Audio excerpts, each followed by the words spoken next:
group. You're refusing to answer either of them. That is very telling. TalkTV, it's the only place where you get the truth. You've done a book on poetry. Poetry and music for the many. I love poetry. We can agree on that.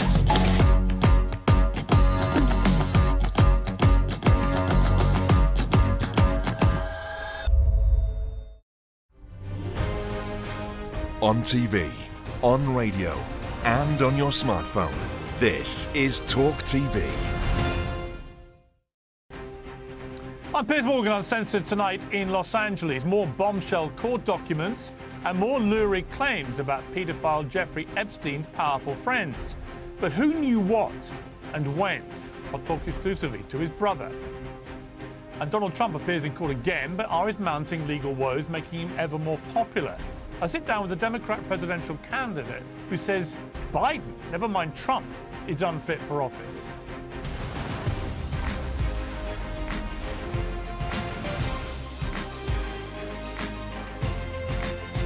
This is Piers Morgan, Uncensored. Good evening from Los Angeles. Welcome to Piers Morgan Uncensored. Jeffrey Epstein was a paedophile. He was also very rich and friends with some of the most powerful people in the world. They flew on his private jets. They partied at his home on Fifth Avenue. They holidayed on his now infamous Caribbean island. We know that Ghislaine Maxwell, his ex-girlfriend and longtime fixer, trafficked young women and underage girls to that island for Epstein to sexually abuse. We also know that Maxwell, a woman, is the only person so far to be held accountable for the heinous deeds of a sick man whose crimes must have been abetted by at least some of his male friends. What we still don't know is exactly who else knew about it, when they knew about it, and why they decided to turn a blind eye. Those who knew Epstein before his conviction may have some plausible deniability. It's certainly possible they orbited his lavish world without knowing what he was really about. But what about after that? Epstein was first arrested in 2006, and in 2008 he pled guilty to soliciting prostitution from an underage girl. He got 18 months in jail, but he cut a secret deal with the US attorney that meant he avoided federal charges. They let him leave prison during the day to work from his own office, then released him 5 months early. That now looks like a massive slap on the wrist for a serial sex offender. And, well, pretty much a deal with the devil. So how did he get that? And why did so many people, including Prince Andrew, the late Queen's favourite son, continue to call him a friend afterwards? Was I right in having him as a friend at the time, and bearing in mind this was some years before he was accused of being a sex offender? I don't think there was anything wrong then. The problem was the fact that once he had been convicted, you stayed with him. I stayed with him, and that's the bit that as it were, I kick myself for on a daily basis, because Yeah, that was a problem. Like most of Prince Andrew's answers to the questions on this subject, it just didn't stack up. It defies credulity to claim that none of the men in Epstein's life knew that he sexually abused young women. And as more and more legal documents are unsealed, the picture gets only murkier. There are many lurid claims and emphatic denials. Documents released yesterday surfaced discredited allegations, or maybe they're not discredited. We don't really know that Epstein had sex tapes of Prince Andrew and potentially of former Presidents Bill Clinton and Donald Trump, and even Sir Richard Branson, although his spokesman said that the claims are baseless and unfounded, and they may well be. This is exactly how conspiracy theories start and are allowed to prosper. There are many, many unanswered questions about Jeffrey Epstein and many important people who are choosing not to answer them. Well, joining me now via phone call, because he would prefer not to be seen on camera, is Jeffrey Epstein's brother, Mark Epstein. Mark Epstein, thank you very much indeed for joining me. Let me first of all ask you, what did you know about your brother? I mean, it's an obvious question, but you are his relative, his sibling. When this all came out about him, were you as shocked as everybody else, or did you have concerns about him? Well, back in 2006, when he first got into trouble, he told me that he was getting into trouble, for what he was doing.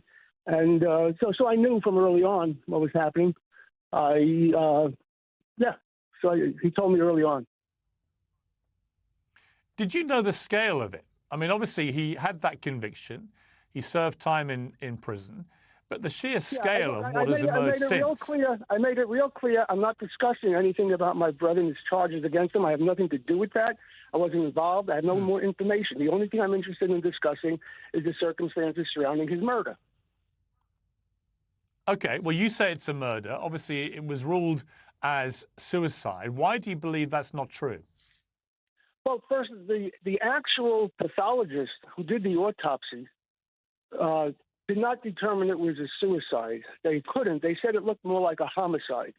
But on the initial death certificate, on the cause of death, it said pending, meaning pending further investigation, which is proper. And then a few days later, Bill Barr claims it was a suicide. And then the chief pathologist of New York, who did not see the body, claims it's a suicide. So the question becomes, what investigating was done in a matter of days to make them come out with that determination? And it turns out that because it was called a suicide, there doesn't seem to have been an investigation. Because if you declare somebody died by suicide, there's really nothing to investigate. The only questions about a suicide is, how did they do it? Did they hang themselves? Did they shoot themselves? Did they jump out of a window? And that's a pretty obvious answer at the time of the death. So there's no investigation was done. The EMTs that went to the prison were never questioned. The hospital personnel were never questioned. We can't seem to find the medical records. We can't get the 911 call. If this was a suicide, why are all these things hidden? And why did Bill Barr obviously make that ridiculous statement? Right. Let's talk about the night that your brother died. He was found hanged. What is it about what happened that night? That's what was reported. So tell me why you think that what happened that night is so suspicious.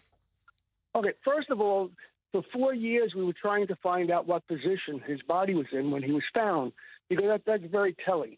But we couldn't find out because they moved his body after he was found to the infirmary of the prison. When the EMTs were called and they got to the prison, he was already dead in the infirmary. Understand something.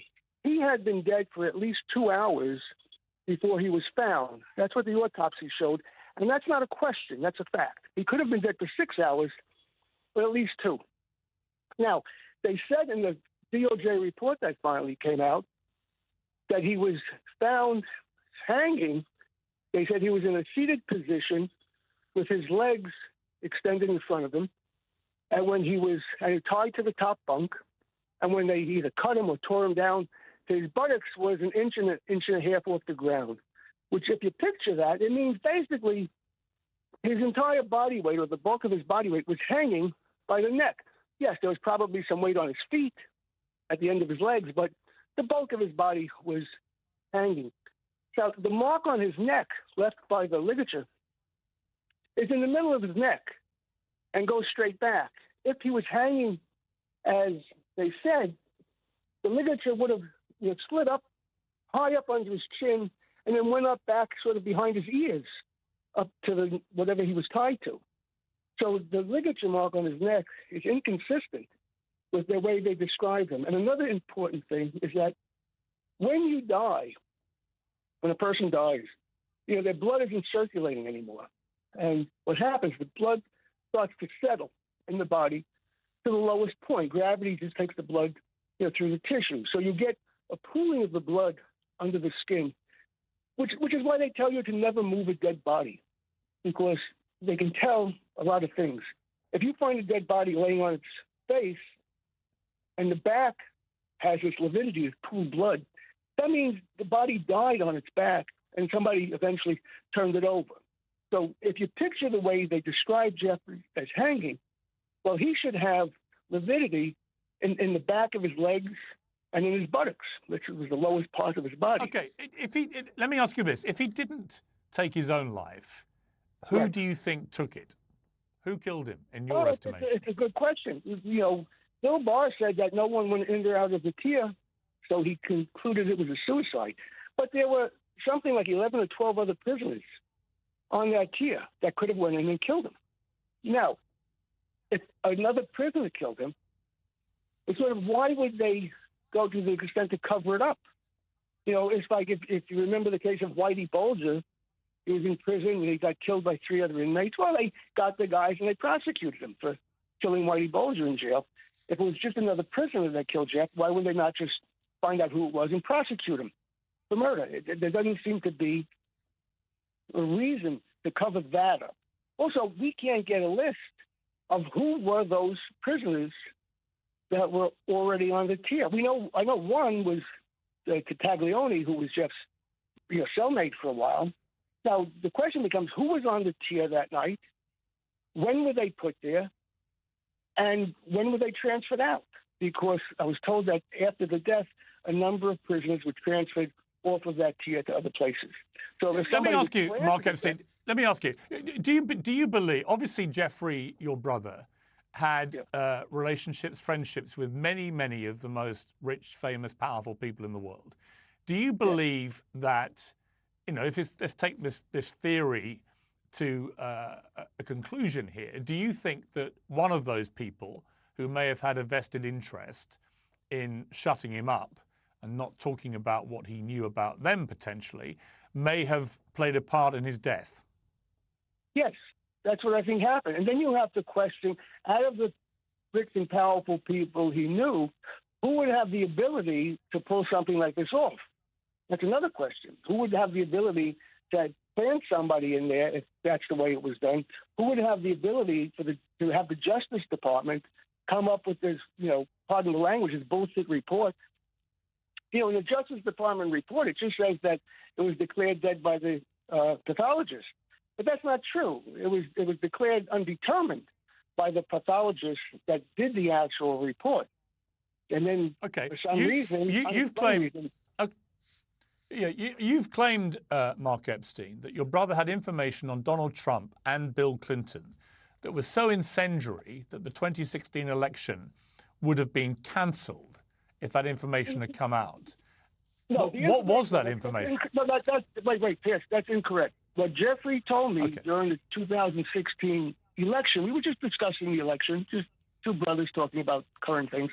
What he said was that if he said what he knew about both candidates, they'd have to cancel the election. So he was talking about Donald Trump, and he was talking about Hillary, but Bill wasn't running at that point in time. And Jeffrey used to sometimes tell me things about people he was with, whatever. I never heard Jeffrey say anything bad about Bill Clinton. Jeffrey always liked Bill Clinton. He admired Bill Clinton. So I don't think that, again, he didn't say he had information on Bill Clinton. He mentioned the candidates. So I want to keep the record straight. I like to keep facts out there, not speculation. What information do you think he had on Donald Trump, for example, that could have disqualified him from that election? I don't know any specific information, but I've also heard Jeffrey say that he stopped hanging out with Donald Trump when he realized Trump was a crook. That's on tape. I heard a videotape interview with Jeff, and he said that he stopped hanging out with Donald Trump when he realized Trump was a crook. Do you believe that there are? Do you believe that there are these videotapes, which came out in the unsealed documents yesterday? That there are videotapes which apparently were from cameras that your brother put in place, recording famous people from Prince Andrew to Bill Clinton to Richard Branson and others having sex on tape. Do you believe that? I've heard those stories, and it's sort of like, doesn't matter if I believe it or not. I don't know. So, again, I shy away from speculating on things I have no facts on, okay? I was told by somebody who supposedly knew that there were not cameras in the New York house. I know there were cameras around the entryways and for security. I was told there was no cameras inside. But, again, I don't know if that's how reliable that. I thought it was reliable, and I don't have any reason to doubt it. But, again, I don't want to speculate. So I have no knowledge of any tapes or anything. Yeah. Okay. Mark Epstein, I appreciate you joining me. Thank you very much. You're welcome. Bye-bye. Well, I'm joined now by Gloria Allred, who represents over 20 of Jeffrey Epstein's victims. Gloria, what did you make of that conversation with Mark Epstein? Well, I like the fact that he was fact-based. I do think there is quite a bit of rumor, conspiracy theory, filling the vacuum of, the facts that didn't come out as soon as they might have. So I still think that there are a lot of questions about whether it was a suicide, whether it was a homicide, whether it was some kind of natural death. I don't know. I know there have been, a report, I believe, by the, many investigations, which decided or concluded that it was a suicide. But I think there's still an open question. I remember seeing Jeffrey Epstein the last time he appeared in court in New York. And I know that many of the victims that I represented, 20 that I represent, many of those 20 were hoping and expecting that there would be other hearings, in the prosecution that was taking place of him. And they were so thrilled that finally there might be some justice in the case, in the criminal justice system. Of course, his death ended in a way that was, and at a time that was so unexpected and was devastating to many of the victims who hoped to be able to confront him in that court of law, in federal court in New York. What people who don't know Jeffrey Epstein just know all these rumor mill stuff, and some of it's true, some of it isn't. It's hard to really piece together the reality here about him. What is your belief about Jeffrey Epstein, Gloria? Well, definitely, I call him a child sex abuser, a sex trafficker of underage girls, and that's what, of course, Ghislaine Maxwell was charged with and was convicted in federal court.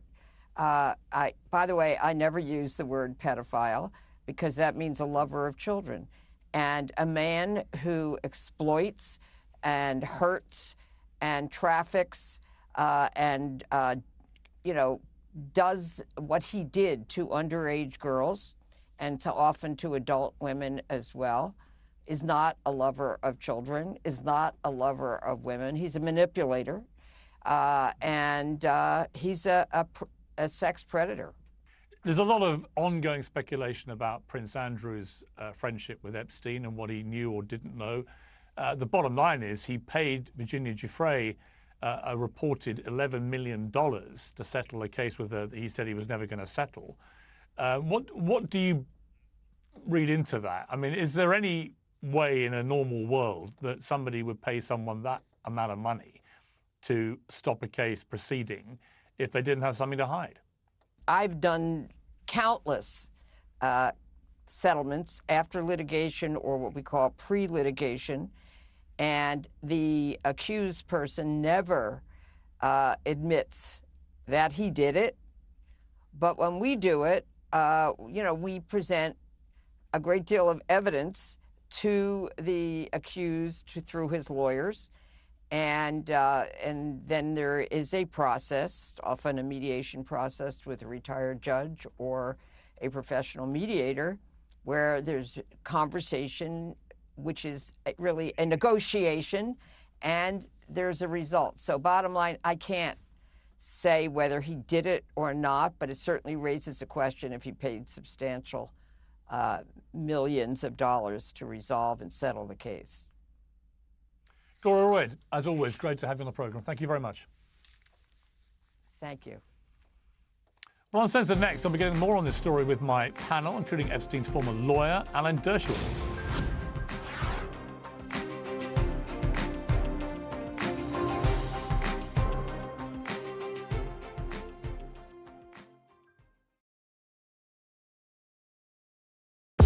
We're here! Thanks for joining us. You're with TalkTV, on radio, online. We're on your smart speaker as well.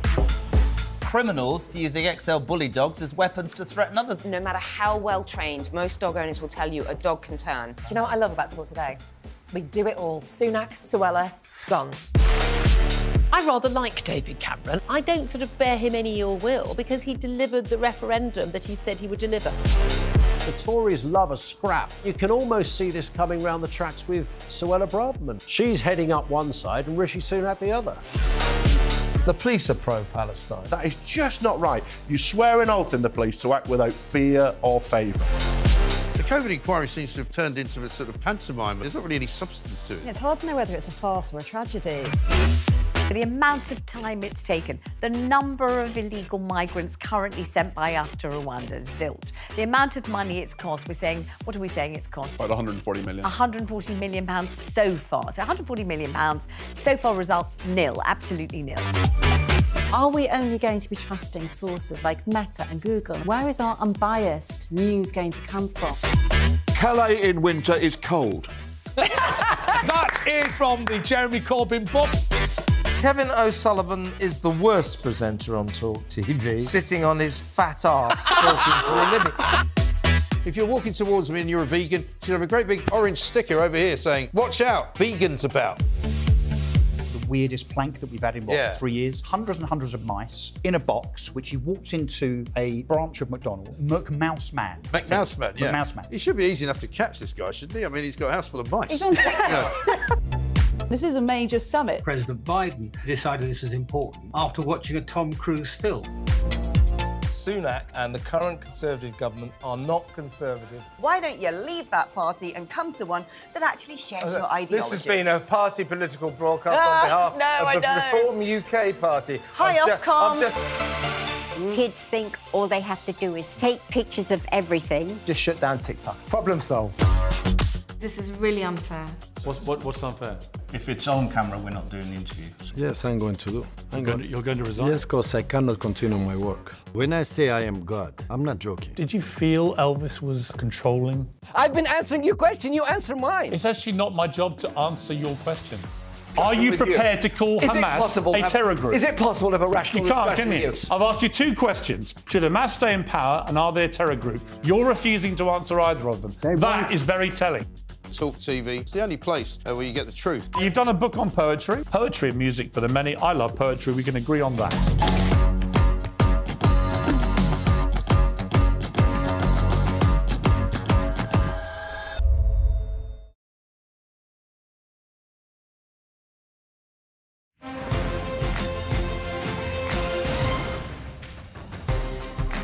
Welcome back to Uncensored from Los Angeles. Let's get more now on the bombshell court documents about paedophile Jeffrey Epstein's powerful friends. Joining me now is his former lawyer and the author Alan Dershowitz, the investigative journalist Vicky Ward, and Fox News host Tommy Lahren. Well, welcome to all of you.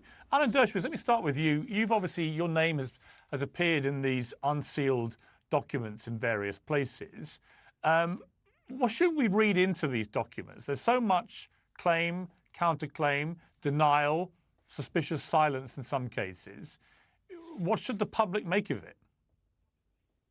Well, first, I want every document to come out, every single one. I want every videotape to be revealed. I hope there are videotapes of every single sexual encounter that anybody ever had in any property of Jeffrey Epstein, and I hereby waive any right of privacy because I know I did nothing wrong. I had sex with one woman from the day I met Jeffrey Epstein till the day he died, my wife. And these tapes have revealed exculpatory material. Sharon Churcher, for example, there were emails that show that she put my name into the head of Virginia Giuffre. She said, although we know Dershowitz didn't do anything wrong, we couldn't prove anything against him, it would be a good name for you to put in your book because he's famous. He represented Klaus von Bülow. A movie was made about him.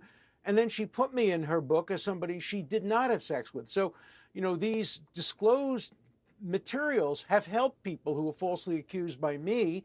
They don't help people who have been truthfully accused. There's another woman named Sarah Ransom who also now, it's been disclosed that she claimed to have sex tapes of Hillary Clinton and Donald Trump, and now she's admitted that she made the whole thing up. So it's a very good thing that these tapes and these pictures and these emails have come out. I want more to come out. There are FBI reports. I've seen an FBI report, but it's redacted. There are tape recordings that are relevant to the innocence or guilt of people who are accused. The one thing we shouldn't do is engage in McCarthyism. We shouldn't do what McCarthy did. He held up lists and said, if your name is on the list, you're guilty. My name is on the list. Of course it is. I was his lawyer. But my name is on the list in an exculpatory way. And so I'm very pleased that these materials have come out. I want more to come out. We filed a brief the other day in court demanding even more information to come out because all the information will prove that I did nothing wrong. I was his lawyer. If you don't like that, well, then complain about our legal system. But I never had any improper relation with anybody connected to Jeffrey Epstein or anyone else. You mentioned Sarah Ransom there. She is one of Epstein's victims, and she made the claims about the existence of these sex tapes. Then she did retract them. Right. But interestingly, she's now come out and doubled down on her original claim in an interview with my old show, Good Morning Britain. Let's take a look. There are videos that exist. The people that know they exist, I'm sure, are very frightened of them being released. So how do you know then that Epstein had cameras on the island? It's no secret that everything was recorded. Multiple victims have come forward confirming my account, along with others. I've also seen recordings in his office. Well, Vicky Ward, you actually met Sarah Ransom. It's hard to know where the truth lies, given that she has said once set of claims, then she's retracted them, and now she's doubled down on the original claims. What do you think? Well, I think if you listen to her language just there, Piers, she's not quite doubling down on the specifics of the original claims. She's just saying there are tapes. She's not saying specifically of who. I think, look, Sarah Ransom in 2022 published a memoir called Silence No More, which you know will have had to have gone through pretty rigorous legal vetting and fact-checking, and none of the specific allegations that we read in the document dump yesterday are in there. And Sarah Ransom was not a witness or an accuser taking the stand in Ghislaine Maxwell's criminal trial, nor was Virginia Roberts. Nonetheless, the pattern of behavior that both of them described did form the backbone of the substance being discussed at that trial. And I think that is why it's important for other victims, were the victims who took the stand in Ghislaine Maxwell's trial. They also, by the way, got things wrong. When they were first interviewed by the FBI, they then either forgot it or had to sort of say they'd misremembered it when under cross-examination. It happens with stories of extreme sexual abuse. All of this does make it really hard for journalists like us to sort out the wheat from the chaff. And this story, you know, the Jeffrey Epstein story still remains a huge mystery, because, you know, in these latest filings, we get this lurid picture into endless depravity. The man seems to have had so much sexual activity a day, it leaves you wondering when he had time to do anything else.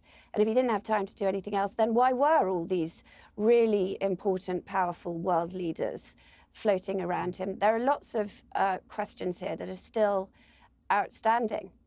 Yeah, I mean, Tommy Laren, looking at this in totality, you've got a guy that was clearly a serial abuser, often of underage girls, doing it in plain sight, whilst also maintaining a position as financier and socialite friend of the most rich, powerful, famous people on earth. And yet the only person so far who's been brought to justice over any of this is his former fixer, Ghislaine Maxwell. Not a single man has been brought to account here, despite the welter of evidence that they're all there at the time, a lot of these people. What do you think of it? Well, I'll tell you this, money is power, and we know from looking at Hollywood, especially over the last 10 years, and we've had more revelations thanks to the Me Too movement, which is very selective, by the way, that pedophiles and predators protect one another, because Hollywood and places of power, DC included, are crawling with predators and pedophiles. That's why it's taken so long for us to get this information. That's why so many have protected not only Epstein, but have protected the logs, that have protected these document dumps from coming out. We get redacted versions. We get sensationalism with names being thrown around. But will we ever really get to the bottom of it? Will we ever really get to the bottom of what happened to Jeffrey Epstein? A lot of us are not confident we ever will, because we understand what I said. Predators and pedophiles protect one another. And the fact that Hollywood and the elites have been coddling this man and this information for so long tells you everything that you need to know about the inner workings, the dungeons that make up Hollywood, DC, and political elites around the world. They protect each other. Alan, do you believe that Jeffrey Epstein killed himself, or do you believe, as his brother said earlier, that he was murdered? Well, I don't know for sure. I think he had a motive to kill himself. He couldn't stand the idea of spending the rest of his life in prison, but the circumstances demand investigation. I don't believe if he committed suicide, he did it by himself. He would have had to pay off, I think, some of the guards. I think some of the guards have been disciplined. Everybody who has any culpability should be held responsible. I'm on the same side as the victims in this case. I want all the evidence to come out so that the true victims are vindicated, but I also want the evidence to come out that shows that there are some credibility questions about people like Ransom and others. You've said that Prince Andrew shouldn't have settled with Virginia Giuffre, That's right. née Roberts, obviously. Why do you believe that? Well, even if everything they said about him was true, she was over the age of consent. She bragged to people about how wonderful it was, and to pay millions of dollars for that, a jury would never have come back that way. And I think he could have won the case on legal grounds, but I suspect that he was concerned about what would happen during a deposition, not about necessarily the person who accused him, but about his whole life, because depositions are wide open. I think it was a terrible mistake for Prince Andrew to have settled the case. I wish he could reopen it, because I don't think there was jurisdiction in the federal court. I don't think that there was the statute of limitations was satisfied. There are all kinds of legal issues that he could have won on, but I suspect his mother did not want the embarrassment that would have come out had he sat for a deposition. Okay, Vicky, you've worked extensively for Vanity Fair. One of the emails that came out was between Virginia Giuffre and Sharon Churchill, suggesting that Bill Clinton had stormed into the Vanity Fair offices and threatened them not to write a sex trafficking expose of Epstein. Do you have any knowledge of that? Do we know if that actually happened? Did Clinton do that? I've never heard that. And I know that Graydon Carter, who was the editor at the time, has categorically denied it. You know, what did happen, and what I think sort of probably made its way in a convoluted, ultimately inaccurate form to Virginia many years later, writing that email, was that Jeffrey Epstein appeared in the Vanity Fair offices and had a conversation, the contents of which I've never learned, but it was while my article on him was being fact-checked and supposed to be closing. And all I know, remember, I was on bed rest, pregnant with my twins at the time, I was not in the office, was that at the 11th hour, the allegations of Maria and Annie Farmer were cut from the article. So I think that somehow Virginia learnt a version of what had happened that was wrong. Tommy, finally, look at the politics of this. Normally you'd say one side could latch onto it, the other side could latch onto it. It's the problem here is you've got prominent figures on both sides. You've got Republican icons like Donald Trump, you've got Democrat icons like the Clintons and so on. Is this a kind of situation where actually a stain on all their houses, no one can really get political gain from this scandal? Yeah, well, I think that you know this as well as I do, Piers, that if Donald Trump were implicated in anything illegal or anything nefarious, that would be the first thing that would be explored to the 20th degree, because Donald Trump can't breathe without them indicting him. So I think actually Donald Trump's name being mentioned, but nothing really beyond a mention, I think that goes to show that Donald Trump is probably very innocent of doing anything nefarious or anything awful, because if he had, that would be, you know, another stain on him, and the media runs to do that at every opportunity. If they could, I think we both know they absolutely would. Tommy Lehrer, Alan Dershowitz, Vicky Ward, thank you all very much indeed. This scandal will run and run, and we may never actually get to the truth, sadly, but I appreciate you joining me. Uncensored next, he's a presidential hopeful who has had many heated debates over the Israel-Hamas war on this very show. I sit down with the Young Turks host, Cenk Uygur, here in LA to talk about the war, the Epstein files, Trump, and why he thinks that Biden is also unfit for office. That's it.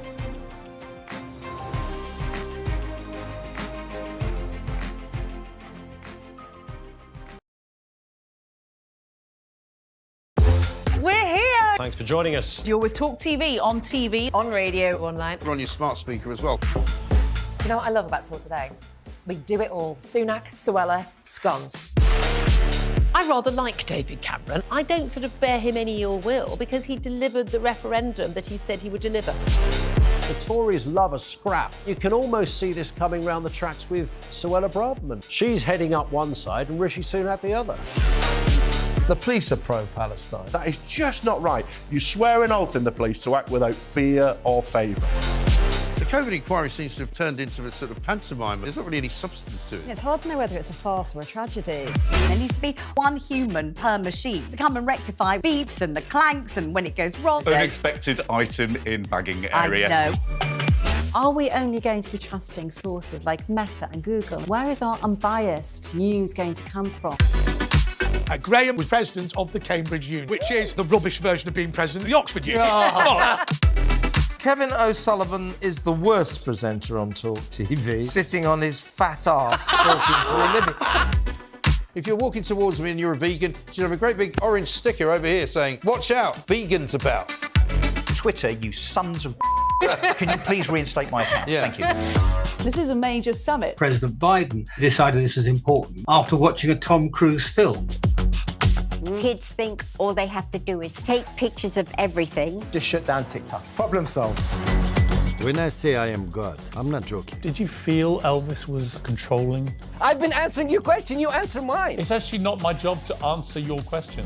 Are you prepared to call Hamas a terror group? Is it possible to have a rational You can't, discussion can you? with Talk TV. It's the only place where you get the truth.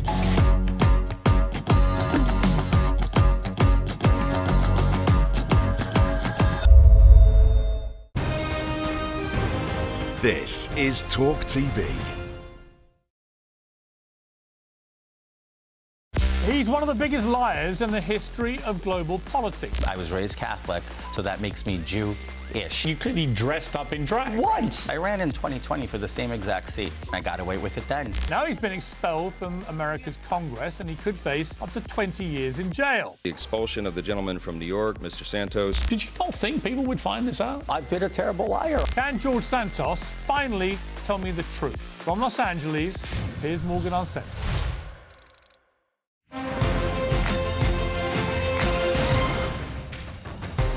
Welcome back to Uncensored from Los Angeles. When the news of Jeffrey Epstein's suicide was announced, Cenk Uygur of the massively popular Young Turks network said if you were trying to set up a conspiracy, this is how you do it. So what do you think about those revelations in this incredible story and about the US presidential race where he's a candidate? I sat down face to face with Cenk to get his take on it and the ongoing war, of course, between Israel and Hamas, on which he's been very vocal.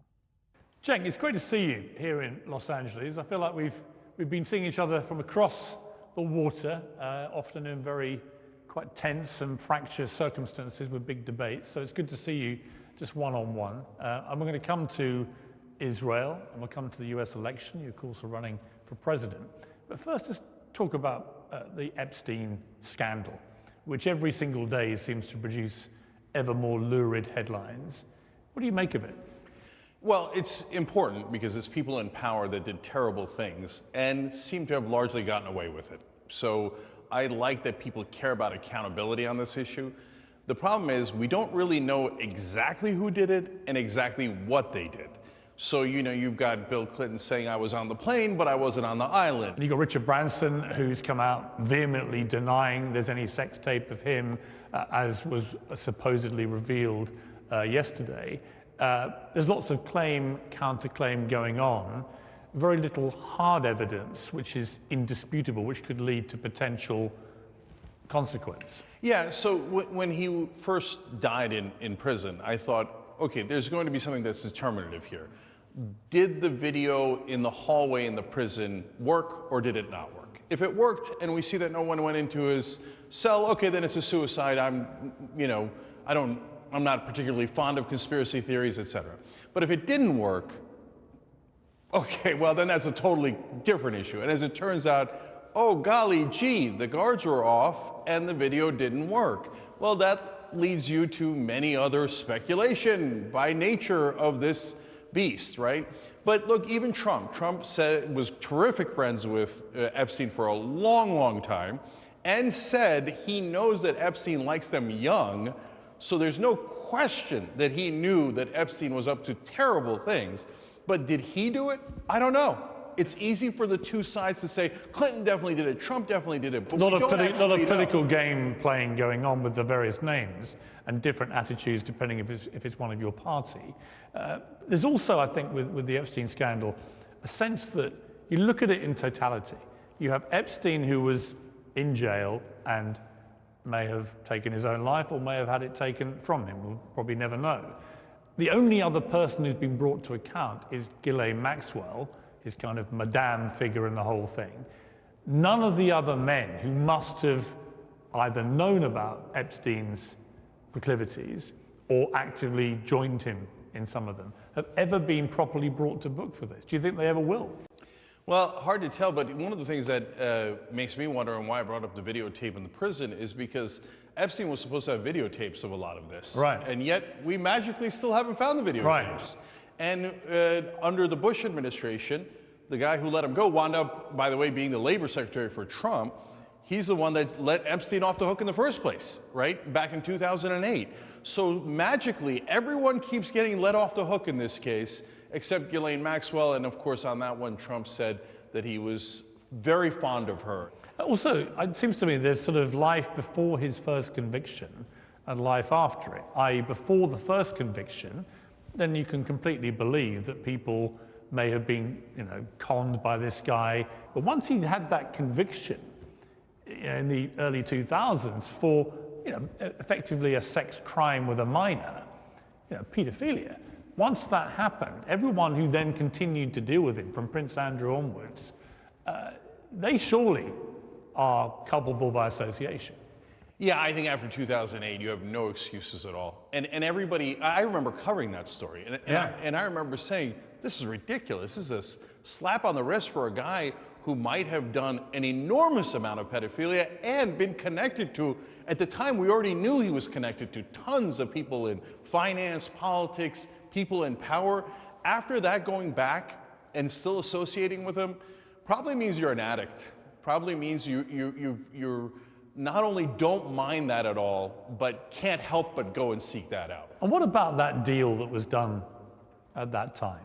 I mean, it was such a murky, looking back now, terrible deal with the devil, it seems. In the Epstein case, you have this guy who says, oh, this child molester, serial child molester, is going to serve a short time in prison, but he's not even really going to be in prison.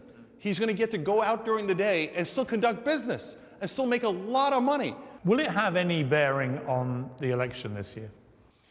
Probably not, because people on both sides are implicated. And of course, they're treated differently, right? The Republicans think it's only Democrats because they have a mind freeze on anything that involves Trump. Even though Trump says, I was great friends with him, he's a terrific guy, he said back in the day. And I knew that he likes them young, right? They're like, nope, I don't hear it, I'm MAGA. Let's come to the election. You're running for president. I mean, do you genuinely have any belief you could win? And what is your real purpose for running? Yeah, so I have three missions. So let me tell you the first one, which is Joe Biden's gonna lose, and I need to push him out.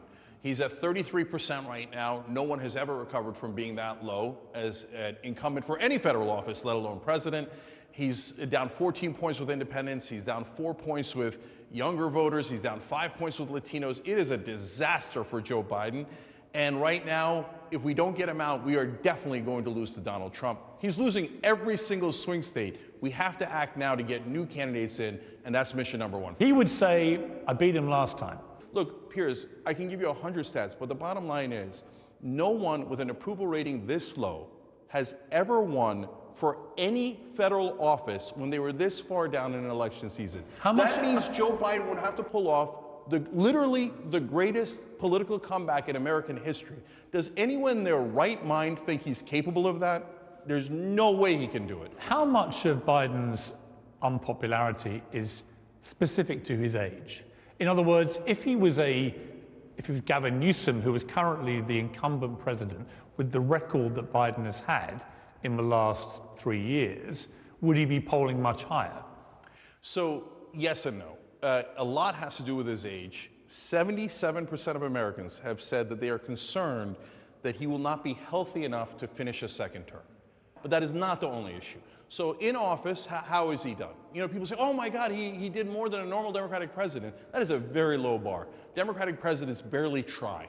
So did he do most of his agenda? No. 85% of his agenda is dead, and there's no dispute over that. It's incredible to people outside of America that Donald Trump, who lost last time, has been pretty much a consistent loser in the electoral process since 2016. He's now facing nearly 100 criminal charges, and yet all that has done is fuel him and make him more popular, allow him to play the victim and see his poll numbers go up. What does that say about America and your political system? So Donald Trump deserves almost all the criticism that he gets, and he breaks so many laws that he floods the zone. And then you don't know what to respond to because he says something maniacal here, he broke that law there, he's a lifelong criminal, etc. But the number one issue is the one that the media doesn't talk about, which is he's anti-establishment. That's why people like him.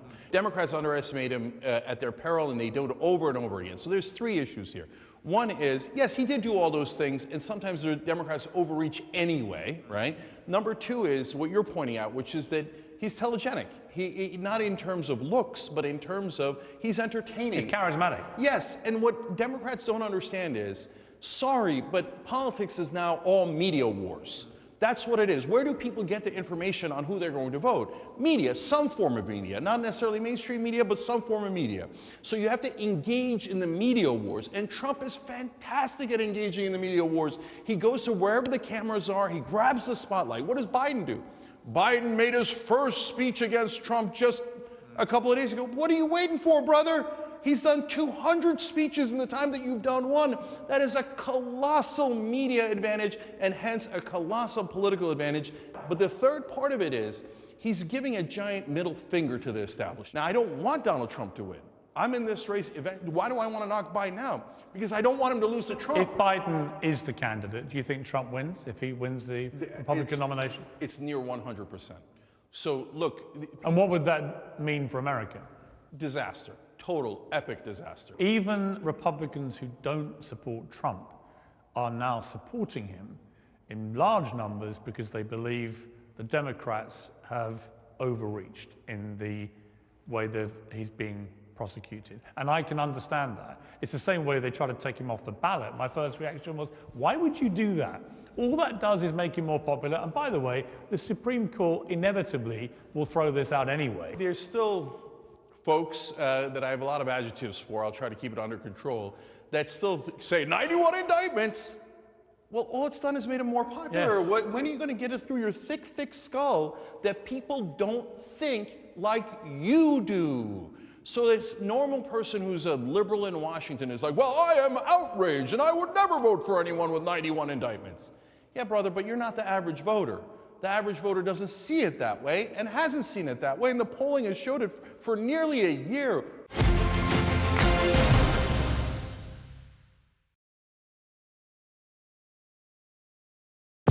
We're here. Thanks for joining us. You're with TalkTV, on radio, online. We're on your smart speaker as well. Criminals using XL bully dogs as weapons to threaten others. No matter how well trained, most dog owners will tell you a dog can turn. Do you know what I love about Talk Today? We do it all. Sunak, Suella, scones. I rather like David Cameron. I don't sort of bear him any ill will because he delivered the referendum that he said he would deliver.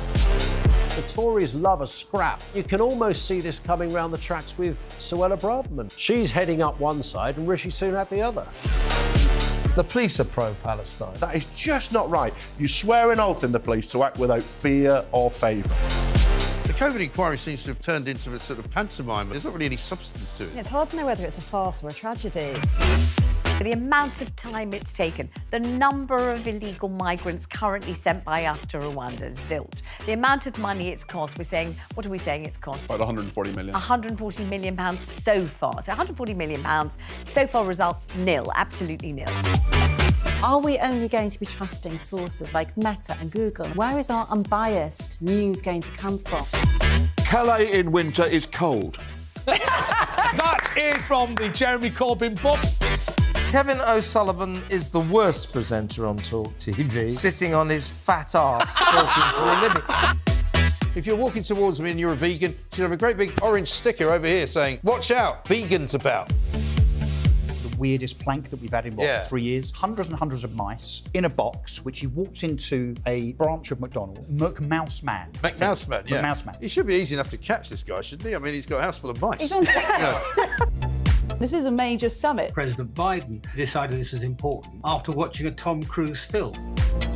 Sunak and the current Conservative government are not Conservative. Why don't you leave that party and come to one that actually shares your ideologies? This has been a party political broadcast on behalf of the Reform UK Party. Hi, Ofcom. Kids think all they have to do is take pictures of everything. Just shut down TikTok. Problem solved. This is really unfair. What's unfair? If it's on camera, we're not doing the interview. Yes, I'm going to do. You're going to resign? Yes, because I cannot continue my work. When I say I am God, I'm not joking. Did you feel Elvis was controlling? I've been answering your question, you answer mine. It's actually not my job to answer your questions.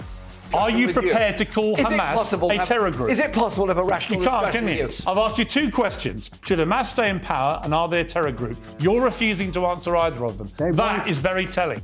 Talk TV. It's the only place where you get the truth. You've done a book on poetry. Poetry and music for the many. I love poetry. We can agree on that.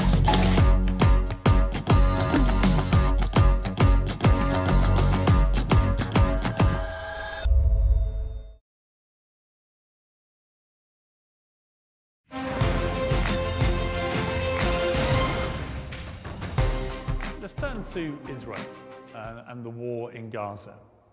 We've had some very emotive debates involving you and many other people. Had a little break, come back now to see nothing's changed on the ground. Perhaps the world's attention is less obsessively now and there than it was. What is your take on where we are with this war? Yeah, so today we read that Israel's going to start to withdraw a little bit from Gaza. We'll see. I'll believe it when I see it. Israel has been brutal. They've now killed about 20 times the number of people that Hamas did. I don't believe that a state is immune from charges of terrorism or genocide. They say, well, we're a state, so we can't, when we murder civilians, it's perfectly kosher. Sorry, it isn't. Israel is dropping 2,000-pound bombs, and a lot of them are unguided. What that means is, I don't give a damn who it kills. I don't care if it's a terrorist, which, by the way, are mainly under the tunnels. What I laughed at was the idea that they killed 10,000 Hamas fighters. Right, no we don't know. IDF has shown through their own videos that the tunnels are largely intact. We know Hamas is in the tunnels, so all logic and evidence indicates that they barely got any Hamas fighters. I don't actually think Hamas has shown by its behavior in the last 17 years where they've had power in Gaza that they have any real concern for the welfare of Palestinian civilians. No, I don't think they do. Hamas is Muslim fundamentalist, and so whenever you have oppression, unfortunately, fundamentalism grows. That's a great breeding ground. So there can't be a future with Hamas in charge, can there? Yeah, I don't think so, no. Let's cut to the quick here about how this ends. Yeah. People talk about the day after the war. How do you think this ends, and what is the smartest way for everyone to go forward when the war is over? So let me handle that in two ways. The current path that Israel is on is, Hamas made us kill all your kids. That's an absurd thing to claim. If you're so powerful, why is Hamas making you kill their civilians? That's absurd. And then they say, the war ends when Hamas surrenders.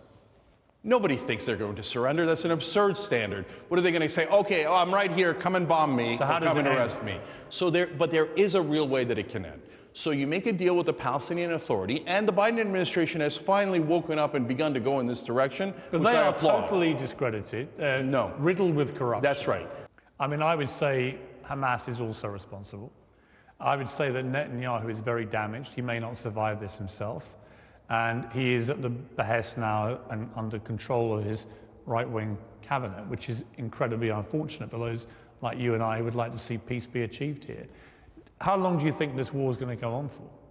So we have a problem with Netanyahu on a second front, which is that he's corrupt, he has these charges, he's lost the Israeli population, and I don't want people making assumptions about Israel and the people that live there. Look at how unpopular Netanyahu is with his own population, right? And there is no democracy in Israel overall because they imprison 5 million Palestinians, but there is democracy within Israel itself for them, right? And within that democracy, you have a vibrant media, et cetera, that criticizes Netanyahu. So the reason why I say Netanyahu is primarily responsible is because even if you blame Hamas, and that's fair, well, he's the one that aided and abetted Hamas. He's the one that helped them get funding. He's the one that thought it was a brilliant idea to have them as a counterweight to the Palestinian Authority. The problem is the polls show that whilst there's a lot of unpopularity for Netanyahu, and he would certainly lose an election if it was held tomorrow on that basis, and a lot of it is driven by they blame him for what happened on October the 7th. There's also widespread support in Israel for what the IDF are doing in terms of response. So you have these two things running concurrently. Netanyahu personally very unpopular, but what the IDF are doing under his command as prime minister is very popular. Yeah, so look, there's two issues. One is Netanyahu is in charge and we don't have elections and we can't get him out even though the Israelis want him. Second, want him to get out. The second issue is, you're right, it's not just Netanyahu problem, it's an Israeli right-wing problem. And right now, the rest of his cabinet is a bunch of monsters, ghouls and goblins, who are openly, brazenly talking about ethnically cleansing the Palestinians in ways that are sometimes even more vicious than Netanyahu. And talking about starting a war in Lebanon, starting a war in Iran, that is insanity, total insanity. So, look, at some point, if the Israeli population does not choose peace, we're all doomed for endless war in the Middle East. But if the Israeli population in an election chooses peace for the first time since the Yitzhak Rabin, then all of this can be solved and we can end this thing forever. Jake, great to see you. All right, great to see you. Really good to chat over the issues. I wish you all the best for 2023. Thank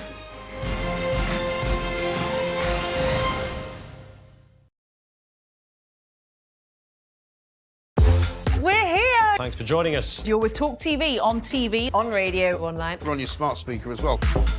They have made a statement condemning Hamas. We expect to see the Crown revisit Harry's anti-Semitic Halloween costume. Criminals using XL bully dogs as weapons to threaten others. No matter how well trained, most dog owners will tell you a dog can turn. Do you know what I love about Talk Today? We do it all. Sunak, Suella, scones.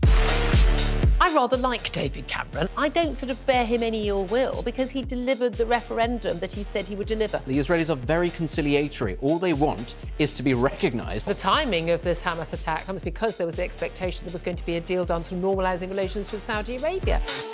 The Tories love a scrap. You can almost see this coming round the tracks with Suella Braverman. She's heading up one side and Rishi Sunak the other. Reshuffle's usually very dull. This one has booster rockets attached to it. Certainly the tone has shifted in terms of what Rishi Sunak has done. The question now is what he does next. The police are pro-Palestine. That is just not right. You swear an oath in the police to act without fear or favour. The COVID inquiry seems to have turned into a sort of pantomime. There's not really any substance to it. It's hard to know whether it's a farce or a tragedy. TalkTV has spoken exclusively to a member of the Blade Runners. Do you have a message for Sadiq Khan? We're not stopping until you stop. The amount of time it's taken, the number of illegal migrants currently sent by us to Rwanda, zilch. The amount of money it's cost, we're saying, what are we saying it's cost? About 140 million. 140 million pounds so far. So 140 million pounds, so far result nil, absolutely nil. Are we only going to be trusting sources like Meta and Google? Where is our unbiased news going to come from? Calais in winter is cold. That is from the Jeremy Corbyn book. Kevin O'Sullivan is the worst presenter on TalkTV, sitting on his fat arse talking for a living. If you're walking towards me and you're a vegan, you should have a great big orange sticker over here saying, "Watch out, vegan's about." The weirdest plank that we've had in, 3 years? Hundreds and hundreds of mice in a box, which he walked into a branch of McDonald's. McMouse Man. McMouse Man, yeah. McMouse Man. He should be easy enough to catch, this guy, shouldn't he? I mean, he's got a house full of mice. He's on This is a major summit. President Biden decided this was important after watching a Tom Cruise film. Do you think people underestimate how important music is for this country? It's about 10 times the size